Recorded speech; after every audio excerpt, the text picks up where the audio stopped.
Hello, thanks for visiting Nancy's Classic Bedtime Stories. I'm Nancy, and tonight I'm continuing in the essential wisdom of the Founding Fathers, government and democracy. Why has government been instituted at all? Because the passions of men will not conform to the dictates of reason and justice without constraint. Alexander Hamilton, The Federalist Papers, number 15, December 1, 1787. What is government itself but the greatest of all reflections on human nature? If men were angels, no government would be necessary. If angels were to govern men, neither external nor internal controls on government would be necessary. James Madison, The Federalist Papers, number 51, February 6, 1788. Society in every state is a blessing. But government, even in its best state, is but a necessary evil, in its worst state, an intolerable one. Thomas Paine, Common Sense, 1776. If the government is in the hands of a few, they will tyrannize the many. If in the hands of the many, they will tyrannize over the few. Alexander Hamilton, Letter to Robert Morris, April 30, 1781. The whole art of government consists in being honest. Thomas Jefferson, from Works 6, 1786. As the happiness of the people is the sole end of government, so the consent of the people is the only foundation of it, in reason, morality, and the natural fitness of things. John Adams, Proclamation adopted by the Council of Massachusetts Bay, 1774. Governments are instituted among men, deriving their just powers from the consent of the governed. Thomas Jefferson, Declaration of Independence, July 4, 1776. Metaphysicians and politicians may dispute forever, but they will never find any other moral principle or foundation of rule or obedience than the consent of governors and governed. John Adams, Novangelis Papers, 1774. The government is the strongest of which every man feels himself a part. Thomas Jefferson, Letter to H.D. Tiffin, February 2, 1807. The very idea of the power and the right of the people to establish government presupposes the duty of every individual to obey the established government. George Washington, Farewell Address, September 17, 1796. There is no kind of honesty into which otherwise good people more easily and frequently fall than that of defrauding the government. Benjamin Franklin, from his autobiography. The spirit of resistance to government is so valuable on certain occasions that I wish it to be always kept alive. It will often be exercised when wrong, but better so than not to be exercised at all.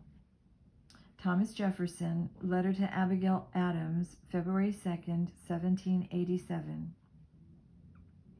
There is danger from all men. The only maxim of a free government ought to be to trust no man living with power to endanger the public liberty. John Adams, Notes for an Oration at Braintree, Massachusetts, 1772. I am not among those who fear the people. They, and not the rich, are our dependents for continued freedom. Thomas Jefferson, Letter to Samuel Kercheval, July 12, 1816. Among European governments, under pretense of governing, they have divided their nations into two classes, wolves and sheep. Thomas Jefferson, Letter to Edward Carrington, January 16, 1787. I know no safe depository of the ultimate powers of society but the people themselves, and if we think them not enlightened enough to exercise their control with a wholesome discretion, the remedy is not to take it from them, but to inform their discretion by education. Thomas Jefferson, Letter to W.C. Jarvis, September 28, 1820. A popular government without popular information or the means of acquiring it is but a prologue to a farce or a tragedy, or perhaps both. Knowledge will forever govern ignorance, and a people who mean to be their own governors must arm themselves with the power which knowledge gives. James Madison, letter to W.T. Barry, August 4th, 1822. It always has been and will continue to be my earnest desire to learn and to comply as far as is consistent with the public sentiment. But it is on great occasions only, and after time has been given for cool and deliberate reflection, that the real voice of the people can be known. George Washington, letter to Edward Carrington, May 1st, 1796. A government of laws and not of men. John Adams, Novangelis Papers, 1774. The execution of the laws is more important than the making of them. Thomas Jefferson, letter to the Abbé Arnaud, July 19, 1789. Happy it is when the interest which the government has in the preservation of its own power coincides with a proper distribution of the public burdens and tends to guard the least wealthy part of the community from oppression. Alexander Hamilton, The Federalist Papers, number 36, January 8, 1788. A wise and frugal government, which shall restrain men from injuring one another, shall leave them otherwise free to regulate their own pursuits of industry and improvement, and shall not take from the mouth of labor the bread it has earned. This is the sum of good government. Thomas Jefferson, First Inaugural Address, March 4th, 1801. Agriculture, manufactures, commerce, and navigation, the four pillars of our prosperity, are the most thriving when left to individual enterprise. Thomas Jefferson, First Annual Message to Congress, December 8th, 1801. Great confusion about the words of let me start again. I was kind of interrupted by a loud sound outside. Great confusion about the words democracy, aristocracy, monarchy. Democracy, in my sense, where the whole power of the government and the people, whether exercised by themselves or by representatives chosen by them either mediately or immediately and legally accountable to them. Consequence, the proposed government, a representative democracy. Constitution, revocable and alterable by the people. This representative democracy, as far as it is consistent with its genius, has all the features of good government. Alexander Hamilton on the Constitution, 1788. Democratical states must always feel before they can see. It is this that makes their governments slow, but the people will be right at last. George Washington, letter to Marquis de Lafayette, July 25th, 1785. When annual elections end, there slavery begins. John Adams, Thoughts on Government, 1776. It has been observed that a pure democracy, if it were practicable, would be the most perfect government. Experience has proved that no position is more false than this. The ancient democracies in which the people themselves deliberated never possessed one feature of good government. Their very character was tyranny, their figure deformity. Alexander Hamilton, Speech to Congress, June 21st, 1788.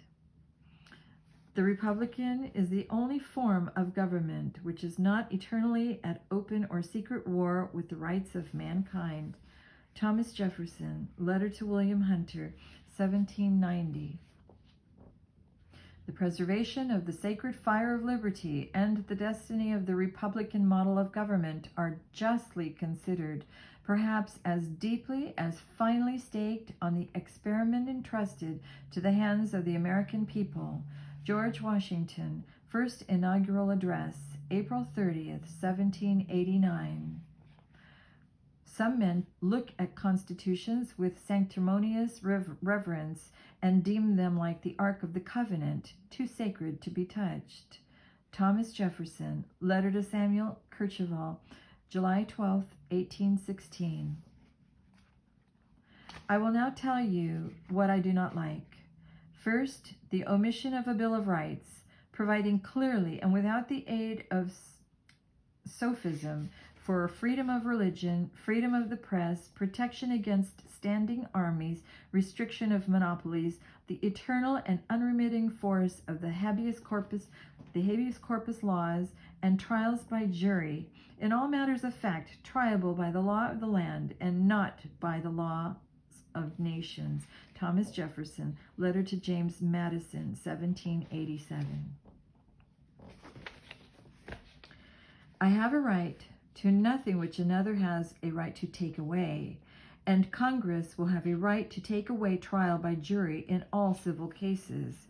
Let me add that a Bill of Rights is what the people are entitled to against every government on earth, general or particular, and what no just government should refuse or rest on inference. Thomas Jefferson, Letter to James Madison, 1787. Congress shall make no law respecting an establishment of religion, or prohibiting the free exercise thereof, or abridging the freedom of speech, or of the press, or of the right of people peaceably to assemble, and to petition the government for a redress of grievances. The First Amendment, ratified as part of the Bill of Rights in 1791. To the press alone, checkered as it is with abuses, the world is indebted for all the triumphs which have been gained by reason and humanity over error and oppression. Thomas Jefferson, Virginia and Kentucky Resolutions, 1799. Be not intimidated, therefore, by any terrors from publishing with the utmost freedom whatever can be warranted by the laws of our country, nor suffer yourselves to be wheedled out of your liberty by any pretenses of politeness, delicacy, or decency. These, as they are often used, are but three different names for hypocrisy, chicanery, and cowardice. John Adams, A Dissertation on the Canon and the Feudal Law, 1765. The liberty of the press consists in the right to publish with impunity truth with good motives for justifiable ends. To disallow it is fatal. Alexander Hamilton, Propositions on the Law of Libel, 1804. I am for freedom of the press and against all violations of the Constitution, to silence by force and not by reason the complaints or criticisms, just or unjust, of our citizens against the conduct of their agents. Thomas Jefferson, Letter to Elbridge Gerry, January 26, 1799. Subject opinion to coercion. Whom will ye make your inquisitors? Fallible men, men governed by bad passions, by private as well as public reasons. And why subjected to coercion? To produce an uniformity. But is uniformity of opinion desirable? No more than of face and stature. Thomas Jefferson, Virginia Act of Religious Freedom, 1786. History, I believe, furnishes no example of a priest-ridden people maintaining a free civil government. This marks the lowest grade of ignorance, of which their political as well as religious leaders will always avail themselves for their own purpose. Thomas Jefferson, Letter to Baron von Humboldt, 1813.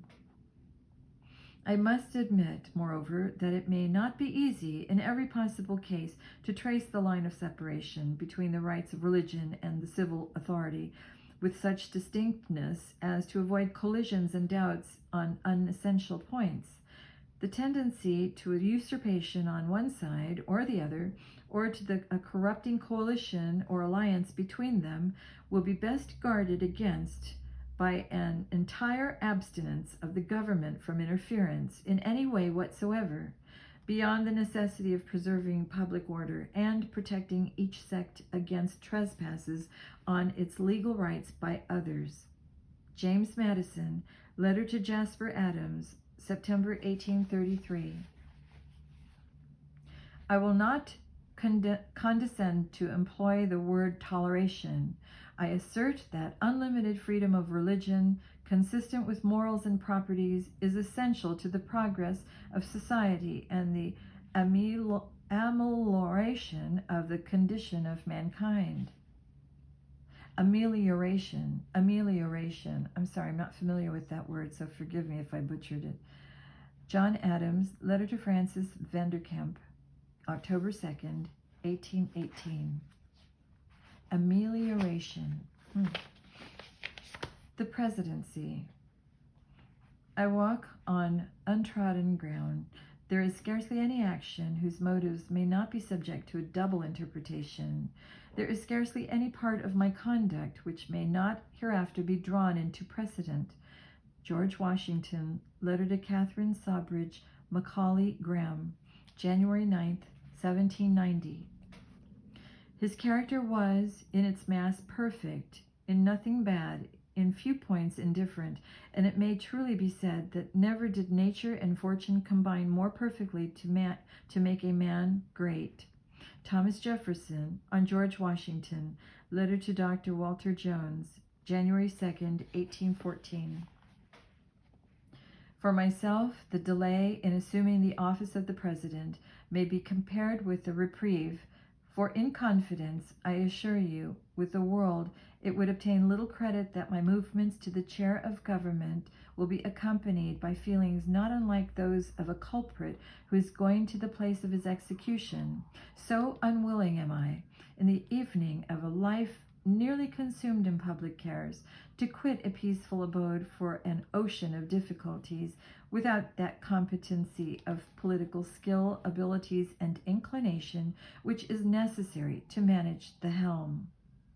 George Washington, comment to Henry Knox, March 1789. Among the vicissitudes incident to life, no event could have filled me with greater anxieties than that of which the notification was transmitted by your order. The magnitude and difficulty of the trust to which the voice of my country called me, being sufficient to awaken in the wisest and most experienced of her citizens a distrustful scrutiny into his qualifications, could not but overwhelm with despondence one who, inheriting inferior endowments from nature and unpracticed in the duties of civil administration, ought to be peculiarly conscious of his own deficiencies. George Washington, First Inaugural Address, April 30th, 1789. Whether I should say, Mr. Washington, Mr. President, Sir, may it please your Excellency, or what else? I observed that it had been common while he commanded the army to call him His Excellency, but I was free to own it.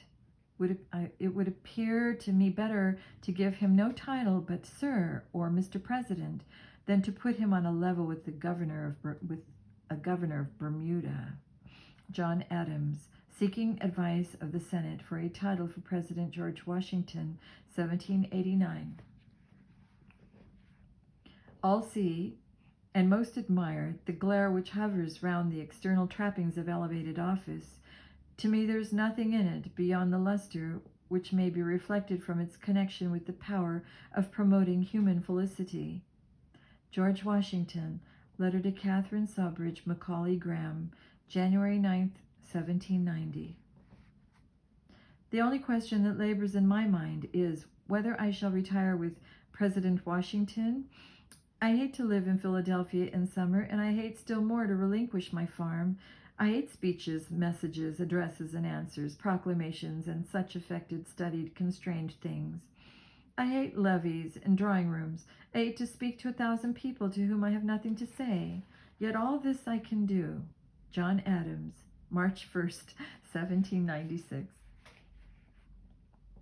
The situation in which I now stand, for the last time, in the midst of the representatives of the people of the United States, naturally recalls the period when the administration of the present form of government commenced, and I cannot omit the occasion to congratulate you and my country on the success of the experiment, nor to repeat my fervent supplications to the supreme ruler of the universe and sovereign arbiter of nations, that his providential care may still be extended to the United States, that the virtue and happiness of the people may be preserved, and that the government which they have instituted for the protection of their liberties may be perpetual.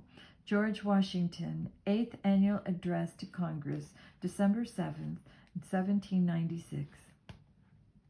He seemed to enjoy a triumph over me. Methought I heard him say, "Ay, I am fairly out and you fairly in. See which of us will be happiest."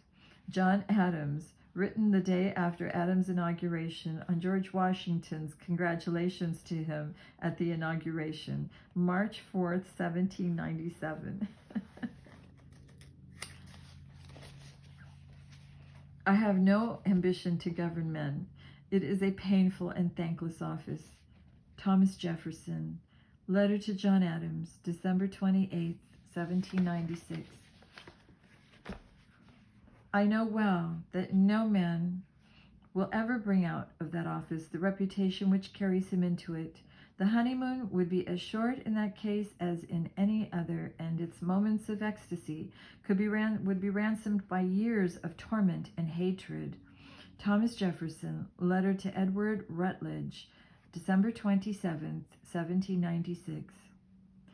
Had I been chosen president again, I am certain I could not have lived another year. John Adams, from his autobiography.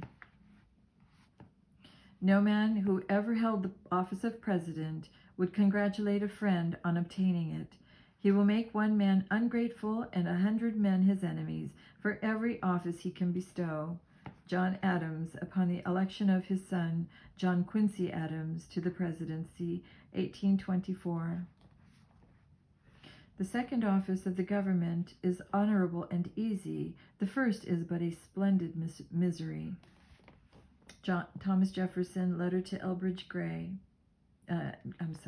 letter to Elbridge Gerry, May 13th, 1797.